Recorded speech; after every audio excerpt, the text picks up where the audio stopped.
জন্মের ঠিক পরের মুহূর্তটা যখন আমি কান্না করেছিলাম, বাদ বাকি যারা ছিলেন আমার পরিবারের সদস্য তারা সবাই খুব আনন্দে পেয়েছিলেন এবং সবাই আমাকে নিয়ে অনেক মজা করেছিলেন, হাসাহাসি করেছিলেন।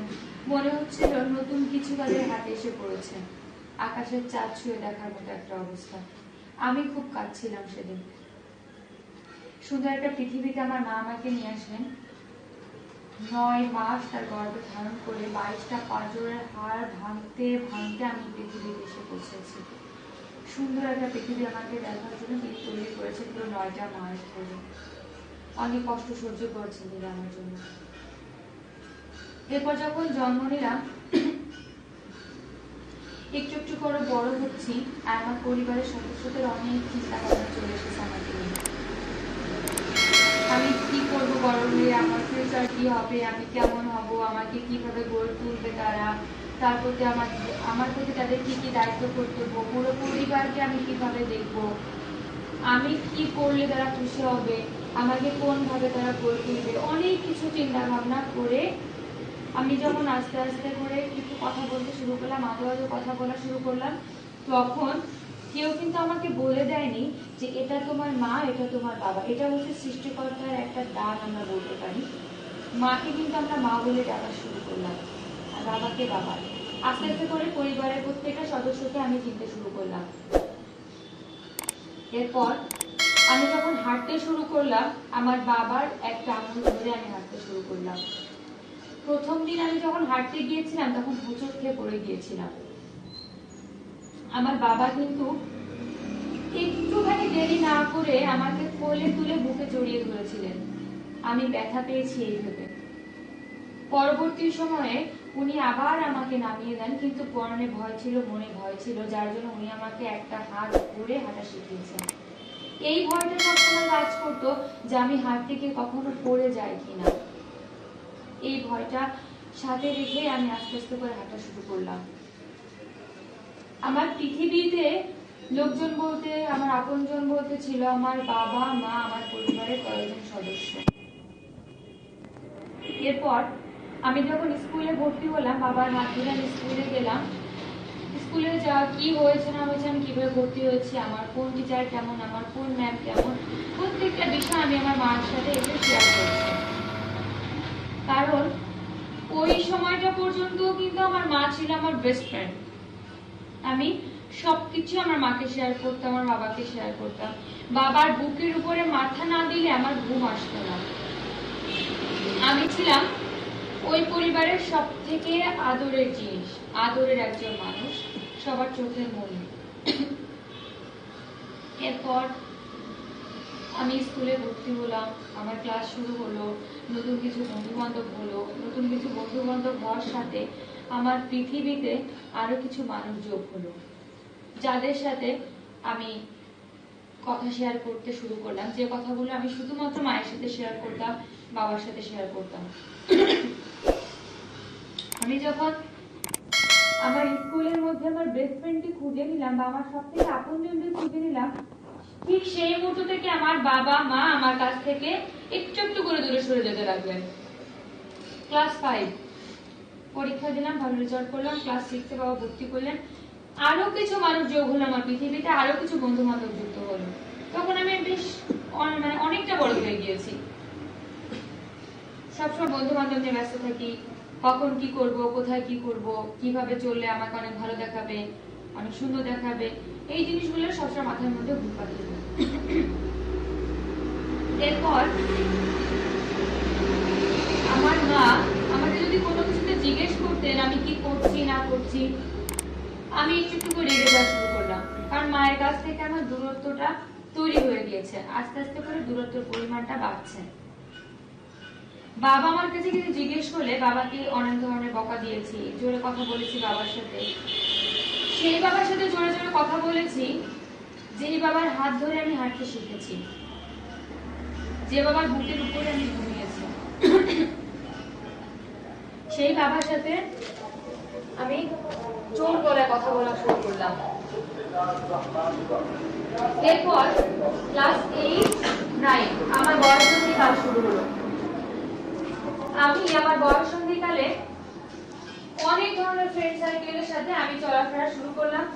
মানে বলতে গেলে আমি চোখে একটা রঙিন চশমা নিয়ে চলা শুরু করলাম। তখন বাবা মামার পরিবারের সদস্যদের ভালো লাগে না, তারা আমাকে যে কথাই বলুক না কেন আমার সেটা সহ্য হয় এমন একটা অবস্থা। এরপর যখন আমি এসএসসি পাস করলাম, ইন্টারমিডিয়েটে ভর্তি হব, অনেক ভালো একটা কলেজে ভর্তি হব, আমাকে ভর্তি করতেই হবে। কিন্তু আমি কখনো চিন্তা করছি না যে আমার পরিবারের এই অবস্থা। আমার পরিবারের অবস্থাটা চিন্তা করে আমাকে ভালো একটা কলেজে বা ভালো একটা সিটিতে গিয়ে পড়াশোনা করতে হবে। আমার কথা হচ্ছে ভালো রেজাল্ট করেছি, আমাকে ভর্তি করতে হবে, আমি ভর্তি হবো। আমি জানি না তোমরা কিভাবে আমাকে টাকা পয়সা দেবে, তবে আমাকে ভর্তি করতে হবে যে করে হোক। বাবা আমাকে ভর্তি করলেন, আমি চলে এলাম। পুরো রঙিন একটা পৃথিবী আমার সামনে ঘুরপাক খাচ্ছে, আমি যে জিনিসই ধরি সেই জিনিস আমার কাছে রঙিন লাগে, এরকম একটা পরিস্থিতি। বাবা মা প্রতিদিন অপেক্ষা করে থাকেন কখন আমার ছেলে বা মেয়ে আমাকে ফোন দিবেন, কিন্তু আমি কখনো তাদেরকে ফোন দিই না বা ভুলে যাই। যদি তারা আমাকে ফোন দিয়ে বলে যে আমি কিন্তু সারা রাত তোমার জন্য ঘুমোতে পারিনি, টেনশন করেছি, কারণ তুমি আমার কাছ থেকে অনেক দূরে থাকো, আমি চাইলে এখন মাঝরাতে উঠে গিয়ে তোমার মাথায় একটু ভাত তুলে দিয়ে আসতে পারি না, তখন আমি হয়তো আমার মা বাবাকে এটাও বলেছি বা এটাও বলি যে আজ ইচ্ছে তাহলে একটু কম করে বলে, এগুলো ভালো লাগে না, আমি ভালো আছি, আমি ঠিক আছে, আমার বড় হয়ে গেছি, নিজেকে তখন অনেক বড় বড় মনে হতো। আর এমন সব ফ্রেন্ডসদের সাথে চলাফেরা করতাম, এমন সব ছেলে মেয়েদের সাথে ফ্রেন্ডশিপ করতাম যারা অনেক বড় বড় ফ্যামিলি। আমি তাদের সাথে কোনোদিনও ফ্রেন্ডশিপ করিনি যারা দুবেলা দুমুঠো খেয়ে বেঁচে আছে পৃথিবীতে। আমি তাদেরকে দেখলে এড়িয়ে যেতাম, তাদেরকে দেখলে আমি ঘৃণার চোখে দেখতাম। এই সময়টা আমি তখন পার করছি। প্রত্যেক মাসে আমি বাবার কাছে টাকা চেয়ে পাঠাতাম। বাবা যদি বলতো যে এত টাকা কিসে লাগবে, তখন বাবাকে একটা ঝাড়ি দিয়ে বলে উঠতাম কি, পড়াশোনার কাছে কত টাকা লাগে তুমি কি জানো, সব কথা তোমাকে বলতে হবে। এমন কিছু শব্দ ইউজ করতাম যে শব্দগুলো বাবারা কোনোদিন আমাদের কাছ থেকে আশাই করেনি। আমরা এতটা অধঃপতনে চলে যাচ্ছি আস্তে আস্তে করে। বাবা কিন্তু কষ্ট করে হলেও আমাকে টাকাটা দিয়েছেন। এমনও হয়েছে যে মাসে হয়তো বাবার একবেলা মাছ চলে বা একবেলা মাংস চুচি, কিন্তু আমাকে টাকাটা পাঠিয়েছেন। ওই মাছ মাংসটা তারা বাজারে যেয়ে ইচ্ছা থাকলেও কিনতে পারেনি যে ওই মাছ মাংস টাকাটা দিয়ে আমাকে তিনি পাঠাবেন, খরচটা চলবে, আমি যেন কোন রকমের কোনো কষ্ট সহ্য না করি আমি এখানে থেকে, কারণ আমি অনেক দূরে থাকি তাদের থেকে। আমি যেন খাওয়া দাওয়াটা ঠিক মতো করে করি। তাদের মাথার মধ্যে সবসময় এই চিন্তাটা থাকতো যে আমি যেন খাওয়া দাওয়াটা ঠিক মতো করে করি, কিন্তু আমি কখনো তাদেরকে ফোন করে এই কথাটা জিজ্ঞেস করিনি যে তুমি খেয়েছো কিনা বা মা বাবা তোমার শরীরটা ঠিক আছে কিনা। এই কথাটা আমি কোনোদিনও জিজ্ঞেস করিনি বা জিজ্ঞেস করার প্রয়োজন মনে করিনি, কারণ আমি আস্তে আস্তে স্বার্থপর হয়ে গেছি। আমি শুধুমাত্র আমার নিজের লাইফ নিয়ে চিন্তা করছি। মাকে হয়তো ফোন করে বলেছি যে হ্যাঁ আমার এই ফ্রেন্ডের এতগুলো জামা আছে, আমার কেন জামা নেই, ও 1,000 টাকা জামা পরে, আমি কেন এই মাত্র কয় টাকা জামা করবো। আমার বাবা মা আমাকে অনেক কষ্ট করে আমার পড়াশোনা খরচ চালাচ্ছেন, তা সত্ত্বেও যাতে আমি ভালো থাকি, আমি যেন সবার সাথে একটু মিলেমিশে চলতে পারি, তার জন্য তারা অনেক কষ্ট করে টাকা পাঠিয়েছেন, যে টাকা দিয়ে আমি জামা কাপড় কিনেছি। আমি সেই বাবাকে কষ্ট দিয়েছি যে বাবা সামান্য একটা শীতের সোয়েটার 200 টাকাতে বিক্রি করে হয়তো সেই 200 টাকা আমার জন্য পাঠিয়ে দিয়েছেন, আমি সেই বাবাকে কষ্ট দিয়েছি। তারপরেও আমরা বলি যে মানুষ হচ্ছে পৃথিবীর শ্রেষ্ঠ জীব, আল্লাহ আমাদেরকে শ্রেষ্ঠ জীব হিসেবে বানিয়েছেন। এই হচ্ছে আমাদের পরিস্থিতি। ইন্টারমিডিয়েট পাস করলাম, ভার্সিটি লেভেলে গেলাম, গার্লফ্রেন্ড বয়ফ্রেন্ড ড্রেসের মতো চেঞ্জ করা শুরু করলাম। বয়ফ্রেন্ডের জন্য পাগল আমরা, গার্লফ্রেন্ডের জন্য পাগল। বাবা মার দিকে কোনো খোঁজ খবর নেই, তাদের কাছ থেকে টাকা এনে আমি বড় বড় রেস্টুরেন্টে গিয়ে গার্লফ্রেন্ডের সাথে মাস্তি করছি, চিল করছি, বয়ফ্রেন্ডের যা কিছু লাগছে তাকে কিনে দিচ্ছি, দামি দামি গিফট করছি। কিন্তু আমার বাবা মা যে আমার পেছনে এতটা ত্যাগ স্বীকার করছেন, কষ্ট স্বীকার করছেন, আমি কখনো তাদের দিকটা কল্পনাও করে দেখছি না। তারা যদি জিজ্ঞেস করছেন কি করিস টাকা দিয়ে, কদিন আগে টাকা পাঠালাম, আমার এখানে লাগবে ওখানে লাগবে, ভার্সিটিতে এসেছি, অ্যাসাইনমেন্ট করতে টাকা লাগবে, প্রেজেন্টেশনের জন্য এই কাজ করা লাগবে, স্যারদের এই খরচ হবে, ফ্রেন্ডের এই খরচ হবে, না এই সোসাইটিতে এইভাবে ছাড়া চলা যাবে না, এরকম একটা অবস্থায়। আবার গার্লফ্রেন্ড নিয়ে বয়ফ্রেন্ড নিয়ে রেস্টুরেন্টে গিয়েছি, বের হওয়ার সময় যদি কোনো পথ শিশু আমার শার্টের কোনা বা পাঞ্জাবির কোনা, তা না হলে যদি ওড়না বা জামার একটু কোনা ধরে টান দিয়েছে, আমরা একটা কথা সবসময় বলে থাকি, এদের জন্য রাস্তায় চলার কোনো উপায় নেই, অশিক্ষিত। কেন যে জন্ম দিয়ে ছেড়ে দেয়? মানুষ করতে পারে না, জন্ম দিয়ে ছেড়ে দেয় কেন? আমরা এই কথাটি ওদেরকে যখন বলি তখন কি এটা ভাবি জাদু কি আমরা মানুষ হয়েছি? বাবা মা তো আমাদেরও জন্ম দিয়েছেন, আমরা তো বাবা মার কোনো খোঁজ খবর নিচ্ছি না, তাদের ঘাটটা ভেঙে আমরা খাচ্ছি, আমরা ইচ্ছে মতো আনন্দ ফুর্তি করে বেড়াচ্ছি। অথচ ওই ছেলে মেয়েগুলো না খেতে পেরে আমার জামা ধরে একটু টান দিয়েছে শুধুমাত্র একটু পেট করে খাওয়ার জন্য। কখনো আমি তাদের সাথে একটু হাসি মুখে কথা বলে তো দূরের কথা, তাদের দিকে তাকিয়ে আমি শুধুমাত্র আমার নিজের মধ্যে যে বিরক্তটা ছিল বিরক্তটা প্রকাশ করেছি। আমি নাকি আবার মহামানব মানুষ, আল্লাহ আমাকে সৃষ্টি করেছে। ভার্সিটি লেভেল শেষ করলাম, নিজের পছন্দ অনুযায়ী বিয়ে করলাম। বাবা মা আমার মুখের দিকে তাকিয়ে কোনো কথা বলতে পারলেন না। নিজের আমার পছন্দ হয়েছে যাকে আমি তাকে বিয়ে করে নিয়ে আসলাম। আমরা মেয়েরা যখন শ্বশুর বাড়িতে যাই তখন ওই যে শ্বশুর বাড়িতে যে মানুষটা আজকে আমার হাজবেন্ডকে অনেক কষ্ট করে গড়ে তুলেছেন, রক্ত মাংস এক করে রক্ত পানি করে মানে মাথার ঘাম পায়ে ফেলে যাকে গড়ে তুলেছেন, যাকে দেখে আমি পছন্দ করে বিয়ে করে এসেছি এই বাড়িতে, সেই বাবা মাকে আমি কি করছি, কিছুদিন পরে তাদেরকে অসহ্য মনে করে অমূল্যবান জিনিস মনে করে বৃদ্ধাশ্রমে রেখে আসছি। এটা হচ্ছে আমাদের ক্যারেক্টার। ছেলেরা বিয়ে করে নেওয়ার সাথে সাথে হচ্ছে বউ পৃথিবীর সর্বশ্রেষ্ঠ আপন একজন মানুষ হয়ে গেল। মা বাবা তখন কিছুই না। মা বাবা হচ্ছে অতিরিক্ত একটা জিনিস, যা থাকলে গেস্ট আসতে পারে না বাড়িতে, ইচ্ছে মতো পার্টি করা যায় না, আনন্দ ফুর্তি করা যায় না, বাবা মা আমাদের কাছে বোঝা হিসেবে চলে আসতো। তখন আমরা সবাই মিলে ডিসিশন নিলাম যে বাবা মাকে বৃদ্ধাশ্রমে রেখে আসতে হবে। বাবার ছোটবেলায় খুব ইচ্ছে ছিল আমি বড় হব, এস্টাবলিশড হব, একটা ভালো গাড়ি কিনবো, সেই গাড়িতে বাবা মাকে আমি উঠাবো। আমি আমার বাবা মাকে আমার গাড়িতে ওঠালাম, কিন্তু কোথায় নিয়ে যাচ্ছি? বৃদ্ধাশ্রমে নিয়ে যাচ্ছি। এই হচ্ছে আমাদের অবস্থা। আমরা তাদেরকে নিয়ে বৃদ্ধাশ্রমে চলে গেলাম, বৃদ্ধাশ্রমে রেখে আসলাম। মাসের ভিতরে বছরের ভিতরে একবার খোঁজও নিচ্ছে না।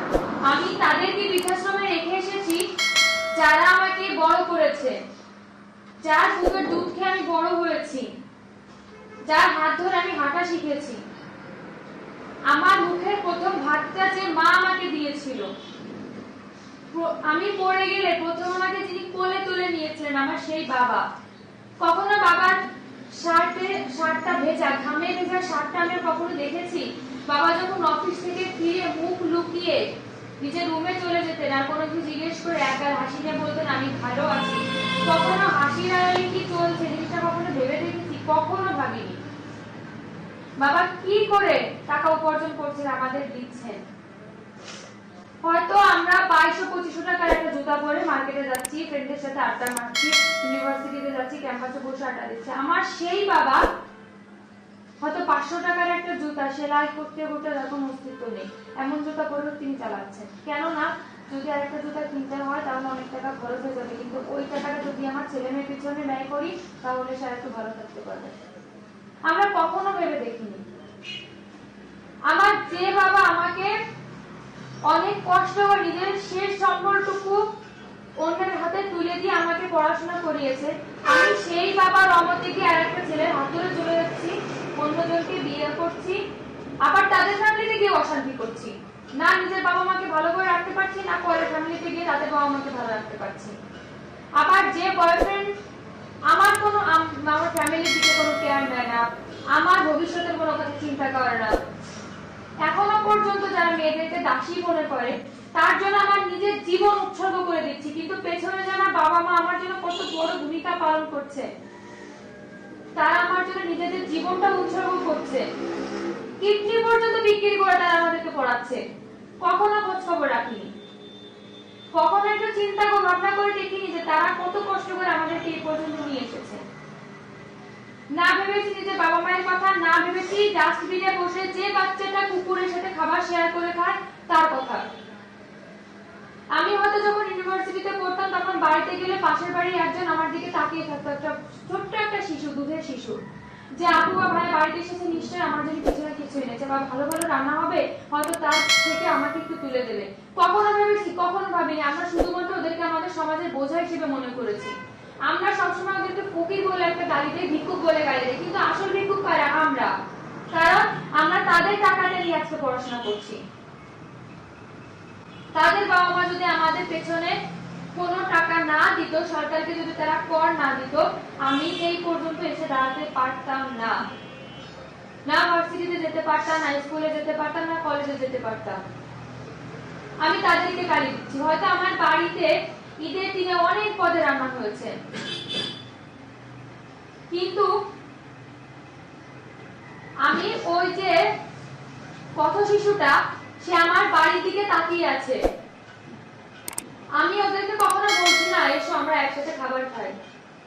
ওর বাড়িটা হয়তো শুধুমাত্র হাঁড়িতে একটু পানি ফোটানো হচ্ছে, ওর মা হয়তো ওকে সারাদিন আশায় দিয়ে যাচ্ছে যে হ্যাঁ এই তো আরেকটু পরে রান্না হবে। কেন আমরা কি পারি না ওদেরকে একটু খাবার দিতে? সেই খাবারটা ডাস্টবিনেই ফেলে দেবো, আর ডাস্টবিনে সে কুকুরের সাথে বসে খাবার শেয়ার করবে। এটা হচ্ছে আমাদের স্বভাব। না দায়িত্ব কর্তব্য পালন করছে আমার বাবা মার প্রতি, না দায়িত্ব কর্তব্য পালন করছে আমার সমাজে যে পথ শিশুগুলো আছে যারা আমাদের দিকে তাকিয়ে বড় হচ্ছে তাদের প্রতি, না পালন করছে শ্বশুর বাড়িতে গিয়ে আমাদের বাবা মাদের প্রতি। এই হচ্ছে আমাদের অবস্থা। আবার আমরা বলি আমরা হচ্ছে মানুষ। সেই ছোট্ট থেকে কতগুলো ভুল করেছি, একটার পর একটা ভুল করতেছি, একটার পর একটা ভুল করেই যাচ্ছি। না পেরেছি কোনোদিনও বাবা আছে। আবার আমি বলি আমি নাকি পৃথিবীর সর্বশ্রেষ্ঠ জীব, আমি হচ্ছে সমাজের একজন উচ্চ পদস্থ কর্মকর্তা, আমার ভবিষ্যতে অনেক বড় হচ্ছে ফিউচার, মানে অনেক বড় কিছু করব আমি, আমার ফিউচার অনেক ব্রাইট, এই ধরনের চিন্তা ভাবনা আমি সব সময় করি। কিন্তু আমি এই চিন্তাটা করছি না যে যাদের জন্য আজকে আমি এই পজিশনে, আমার এই পজিশনে আসার পেছনে যাদের অবদানটা অনেক বেশি, তাদের আমি কোনো খেয়াল খবর রাখছি না। আমি সেই বাবা মাকে আমি বৃদ্ধাশ্রমে রেখে আসছি, আবার সেই বাবা মা সবসময় আল্লাহর কাছে এই দোয়াটা করেন যে আমার বাবা মাকে যেন একটু ভালো রাখে। বাবা মা তারা বলেন সন্তানকে যখন আমাদেরকে জন্ম দেন তখন প্রথম প্রায়োরিটি চলে আসে আমরা। হয়তো কোনো কোনো বাবা তার মেয়ের নামও ভুলে যান। আল্লাহর কাছে দোয়া করেন যে আল্লাহ তুমি আমার সন্তানকে ভালো রেখো, তারা যেন অনেক ভালো থাকে। হিসাব করেন তারা যে আজ থেকে 25 বছর পরে আমার ছেলে বা মেয়ে বয়স হবে 60 বছর, এবং 60 বছর বয়সে আমরা সবাই একসাথে মিলে থাকবো, একটা পরিবারের মতো থাকবো। বৃদ্ধাশ্রমে ঘরটা অনেক ছোট, কিন্তু যদি পরিবারটা সবাই একসাথে আমরা থাকতে পারি তাহলে আমাদের কোনো দুঃখ থাকবে না, কষ্ট থাকবে না, সবসময় আনন্দে থাকতে পারবো আমরা। কারণ আমার ছেলে আমাকে এখানে রেখে গিয়েছে, তার ছেলেমেয়ে তো ওদেরকে এখানে রেখে যাবে, হয়তো এটাই নিয়ম। আমার বাবা মা এটা দোয়া করেন আমার কাছে যে আমার ছেলে মেয়ে যেন আমি শেষ পর্যন্ত আমার কাছে রাখতে পারি, আগলে রাখতে পারি। আমি সেই মাকে বৃদ্ধাশ্রমে রেখে আসি যে ছোটবেলায় ভয় পেয়ে কান্নাকাটি করতে করতে আমি মায়ের আঁচলে গিয়ে মুখ লুকাতাম। আমি কোনো অপরাধ করলে, হাজারটা অপরাধ করলে মা তার সর্বস্ব দিয়ে চেষ্টা করতেন আমার অপরাধটুকু ঢাকার জন্য। আবার আমি যদি ভালো কিছু করতাম আমার বাবা সবার কাছে, গ্রামের সবার কাছে, পাড়ার সবার কাছে বলতেন যে হ্যাঁ আমার ছেলেটা করেছে, আমার মেয়েটা করেছে। আমি সেই বাবা মাকে গিয়ে বৃদ্ধাশ্রমে রেখে আসছি, কোনোদিনও খোঁজও নিচ্ছি না। যদি তারা অসুস্থ থাকে তাহলে বলছি যে আপনারা যা পারেন করেন, আমার কিছু করার সাধ্য নয় বা আমি ব্যস্ত আছি, আমি এখন কিছু করতে পারবো না। এতগুলো পাপ করেছি, এই পাপের কি কোনো ক্ষমা আছে? ওই যে জুতা উল্টা করে পড়ার থেকে আমাদের ভুলের খাতাটা খুলে বসেছি, একটার পর একটা পাপ করেছি। কোনোদিনও বাবা মা মুখে একটু হাসি ফোটাতে পারেনি। তারা কি চায়, কি করলে তাদের মুখে একটু হাসি ফুটবে, কোনোদিনও আমরা একটু চেষ্টা করি। শুধুমাত্র নিজেদের কথা ভেবেছি, নিজেদের ফিউচারের কথা ভেবেছি, নিজেরা কিভাবে ভালো থাকবো সেই জিনিসটি ভেবেছি। আমরা এতটা স্বার্থপর, আমরা এতগুলো পাপ করেছি। আবার হাদিসে আছে সন্তানের বেহেশত হচ্ছে বাবা মায়ের পায়ের নিচে, আর সেই বাবা মাকে আমরা যাচ্ছে দায় করছি, মেরে ফেলছি, বৃদ্ধাশ্রমে রেখে আসছি, মারছি। এটা হচ্ছে আমরা কি জঘন্য জঘন্য পাপ কাজ করেছি। কোনোদিনও কোনো ক্ষমা আছে আমাদের? কেউ আমাদের কোনো ক্ষমা করতে পারবে? কই, আমরা তো কাউকে কোনোদিনও কোনো ক্ষমা করিনি, কোনোদিনও কোনো ছাড় দিইনি। তাহলে আমাদেরকে সমাজ কেন ছাড় দিবে? কারণ আমার প্রতি সমাজ অনেকটা নির্ভর করে। আমি সেই পথ শিশুদেরকে কোনোদিনও একটু তাদের মুখে হাসি ফোটানোর জন্য কাজ করি, তাহলে সমাজ আমাদেরকে কেন ছাড় দিবে? একটা প্রতিবন্ধীকে দেখলে আমরা বিদ্রুপ করি। প্রতিবন্ধী কি কোনো অধিকার নেই সমাজে বেঁচে থাকার? আপনাকে আপনার বাবা মা জন্ম দিয়েছে, তাদেরকে তাদের মা বাবা জন্ম দেয়নি? শুধুমাত্র কি আপনার অধিকার তাদের কোনো অধিকার নেই? শুধুমাত্র আপনারই অধিকার আছে রেস্টুরেন্টে বসে ডাইনিং টেবিলে বসে ভালো ভালো খাবার খান, আর তাদের কি আল্লাহ সৃষ্টি করেছে ডাস্টবিনে বসে কুকুরের সাথে খাবার শেয়ার করে একসাথে খাওয়ার? তাহলে এতগুলো অন্যায় যখন করেছে, আমরা তো সামান্যতম অন্যায় পেলে কাউকে ক্ষমা করি না। সমাজ আমাদেরকে কেন ক্ষমা করবে এতগুলো অন্যায় করার পর? বাবা মা আমাদেরকে কেন ক্ষমা করবে? আল্লাহ আমাদেরকে কেন ক্ষমা করবে? আমরা নাকি মানুষ? আল্লাহ আমাদেরকে সৃষ্টি করেছেন। এই হচ্ছে আমাদের অবস্থা। একটু চিন্তা করে আজকে আমরা কোন পজিশনে দাঁড়িয়ে আছি, কোথায় দাঁড়িয়ে আছি আমরা? না বাবা মাকে ভালো রাখতে পেরেছি, না সমাজে কোন একটা মানুষকে আমরা ভালো রাখতে পেরেছি। আমাদের অধঃপতনটা এত দূর চলে এসেছে। একটু চিন্তা করি, কি করলে আজকে আমরা এতগুলো পাপের থেকে মুক্তি পাবো?